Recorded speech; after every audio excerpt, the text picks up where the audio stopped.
मेरी वजह से की बात नहीं है। बात यह है कि इस देश में लोगों को न्याय का अधिकार है और अभी तक न्याय नहीं मिला है, क्योंकि अभी तक जो मंत्री हमारे जो गृह राज्य मंत्री हैं, उनके बेटे को सारे वीडियोस में सबने पहचाना है और जो वहाँ पे मौजूद थे चश्मदीद गवाह, वो सारे कह रहे हैं कि उनके बेटे इन्वॉल्व थे इस मामले में। तो मैं जानना चाहती हूँ कि न्याय कैसे मिलेगा अगर वो मंत्री रहेंगे, उनके अंडर आता है ना ये सब।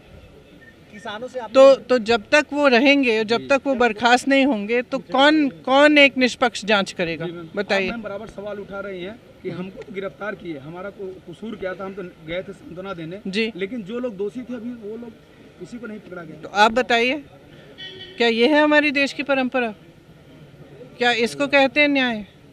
हम सब परिवारों के साथ मिले कल, तीनों परिवारों ने एक ही चीज़ कही, हमें मुआवजा से कोई मतलब नहीं है, हमें न्याय चाहिए, मंत्री को बर्खास्त करना चाहिए और जिसने ये किया है, जो भी अपराधी है, उसको गिरफ्तार करना चाहिए। तो आपने पूरी पुलिस फोर्स अपनी निकाल दी हमें रोकने के लिए, नाकाबंदी हुई, और सिर्फ हमें रोकने के लिए नहीं, लेकिन परिवारों के इर्द गिर्द, उनके गांव के इर्द गिर्द, कि कोई आए नहीं जाए नहीं उसके अंदर। लेकिन आपने अपराधी के लिए कोई पुलिस फोर्स नहीं निकाली। जिस दिन ये हुआ, पुलिस फोर्स कहाँ थी, क्या कर रही थी? क्या पुलिस सिर्फ नेताओं को रोकने के लिए है कि अपराधियों को रोकने के लिए? और मुझे बगैर एफआईआर गिरफ्तार किया, कोई कागज़ नहीं दिखाया, कल तक भी कोई कागज़ नहीं दिखाया, कोई मैजिस्ट्रेट के सामने पेश नहीं किया, जितने भी यहाँ नियम हैं सारों का उल्लंघन किया मुझे गिरफ्तार करने के लिए, और इनके लिए बस एफआईआर काफ़ी। और इन्होंने अपनी गाड़ी के नीचे 6 लोगों को कुचला है। ये एक लोकतंत्र है, यहाँ न्याय आपका अधिकार है, और इसके लिए मैं लड़ूंगी जब तक ये मंत्री बर्खास्त नहीं होगा, जब तक ये लड़का गिरफ्तार नहीं होगा, तब तक मैं बिल्कुल अडिग रहूंगी, क्योंकि मैंने उन परिवारों से वचन दिया है। तब तक आप यूपी में रहकर ही संघर्ष करेंगे? बिल्कुल। किसानों से कल आपने मुलाकात की, उनका क्या कहना था इस? अभी मैंने कहा आपको, अभी मैंने कहा कि क्या कहना था उनको।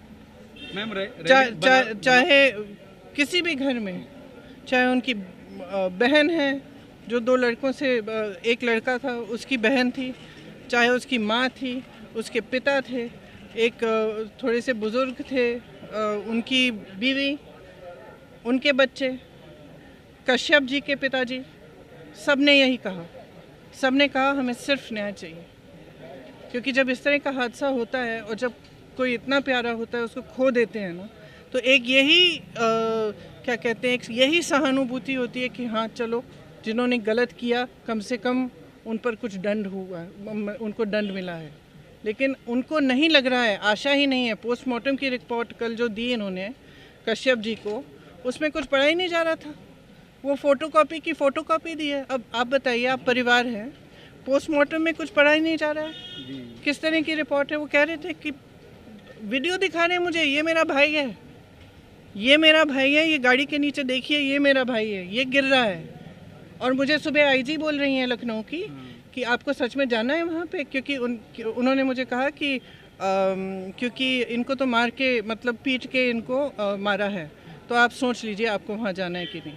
और मैं कहना चाहूँगी कि मैंने उनसे पूछा कि मुझे जो 2 बीजेपी के कार्यकर्ता, शायद वो भी मरे हैं, मैंने पूछा कि उनके परिवारों से चेक कर लीजिए, अगर मुझे मिलना चाहें तो मैं आना चाहती हूँ। तो उन्होंने मुझे सीधा कहा कि नहीं मिलना चाहते हैं आपसे। तो मैंने कहा ठीक है, उनको हम मेरी तरफ से भी संवेदना प्रकट कर दी। भी जाना चाहती थी बीजेपी? मैंने बोला, आईजी साहब को बोला, और मैंने कहा ठीक है, फिर अगर नहीं मिलना चाहते कोई बात नहीं, उनको भी मेरी तरफ से संवेदना प्रकट कर दी। जांच तमाम बैठाई गई है या सीबीआई ने कई मामलों की, मैम कुछ निकल के आता नहीं, क्या कहेंगे फिर इस जांच का क्या मतलब है? जो तमाम, देखिए अभी हाईकोर्ट की रिटायर्ड जज की अध्यक्षता भी ये भी एक उसी में लंबे मेरे नज़रिए में और परिवारों के नज़रिए में भी रिटायर्ड जज नहीं, एक सिटिंग जज सुप्रीम कोर्ट या हाई कोर्ट के, इनके अंडर जांच होनी चाहिए। सबसे पहली बात ये।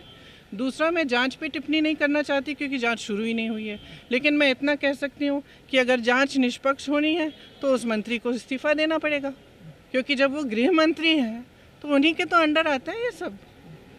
तो अगर वो, जैसे वो कह रहे हैं कि उनका बेटा निर्दोष है, वो वहाँ था ही नहीं, ठीक है, तो एक नैतिक आधार पे अपना इस्तीफा दीजिए, जांच को होने दीजिए। जांच की जब रिजल्ट आएगा, अगर आपके बेटे अपराधी नहीं हैं और आपके बेटे ने नहीं किया तो फिर से मंत्री बन जाइए।